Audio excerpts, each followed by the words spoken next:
औरंगाबादमध्ये मृतांच्या आकड्यात दिवसेंदिवस वाढ।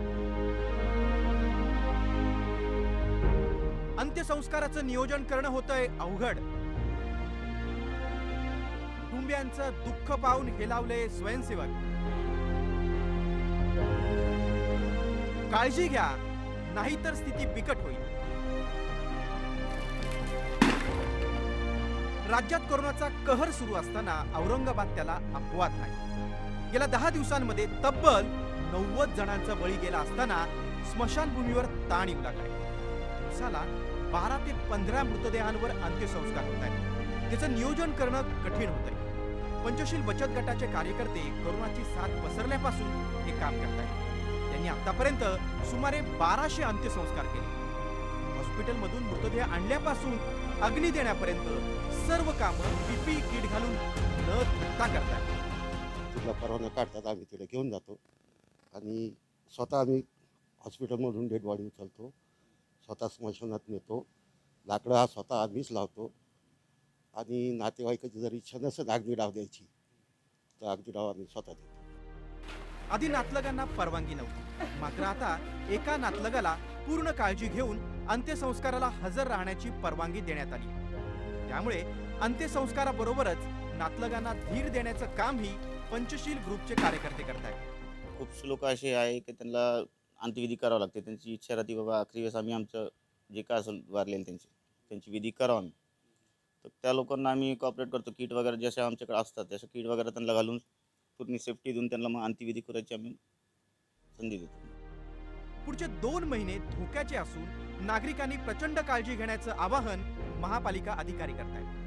पॅन्डेमिकमध्ये एक पीक येतो आणि तो काही काळ टिकतो आणि मग त्याचं डाऊनस्ट्रीम तयार होते। या पद्धतीने पॅन्डेमिक पॅटर्न असतो। तर तसंच याच्यातही घडेल। तरी आता आपल्याला हे नजीकचे 2 महिने आपल्याला सर्वांना काळजी करण्यासारखेच आहेत।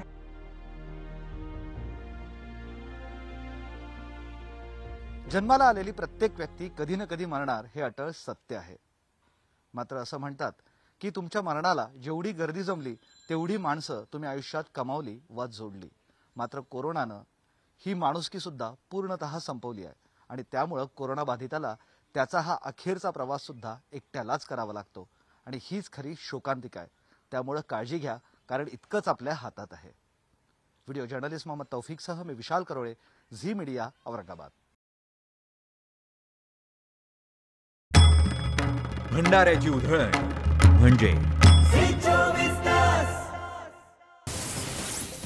राज्यातल्या सर्व खासगी ऑफिसेसमध्ये 50%च उपस्थिती ठेवावी असे आदेश राज्य सरकारने दिले आहेत। तसंच नाट्यगृह आणि सभागृहांमधली उपस्थितीही 50% ठेवावी असे आदेशही देण्यात आले। सभागृहांचा उपयोग धार्मिक, सामाजिक, राजकीय, सांस्कृतिक मेळावे आणि सभांसाठी करता येणार नाही असंही या आदेशांमध्ये म्हटलं आहे।